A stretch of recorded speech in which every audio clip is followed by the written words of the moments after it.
bilirlerdi tek seni gözlemişem. İçimde büyüyüp sevgim, seni kalpte beslemişem. Nefesin sevginin sığalı kimi, ben düşüp kalbine ruhunu gezdim. Sen ömrüme hediye misal kimi, senden özgesini sevebilmezdim. Hamıdan uzağa gedək seninle, bizim arkamızca gelen olmasın. Gel hamıdan gizli sevək seninle, bizim bu sevgini bilen olmasın. Hamıdan uzağa gedək seninle, bizim arkamızca gelen olmasın. Gel hamıdan gizli sevək seninle, bizim bu sevgini bilen olmasın.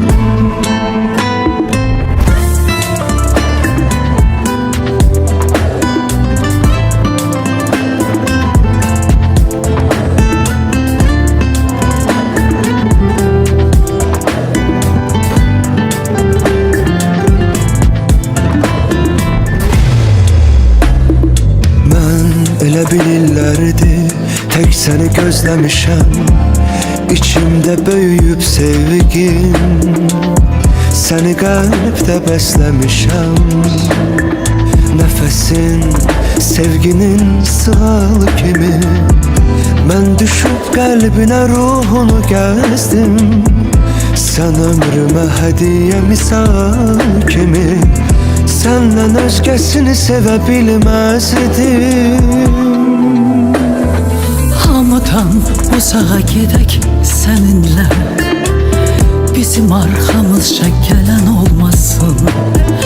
Gel hamıdan gizli sevək seninle, bizim bu sevgini bilen olmasın. Hamıdan uzağa gedək seninle, bizim arkamızca gelen olmasın. Gel hamıdan gizli sevək seninle, bizim bu sevgini bilen olmasın. Bu duygular hiç kime beyan olmasın. Gönlümüz başka eşke heyan olmasın. Bir sen ol bir de ben koca dünyada, bizim bu sevgini duyan olmasın. Bu duygular hiç kime beyan olmasın. Gönlümüz başka eşke heyan olmasın. Bir sen ol bir de ben koca dünyada, bizim bu sevgini duyan olmasın. Bu duygular hiç kime beyan olmasın. Gönlümüz başka eşke heyan olmasın.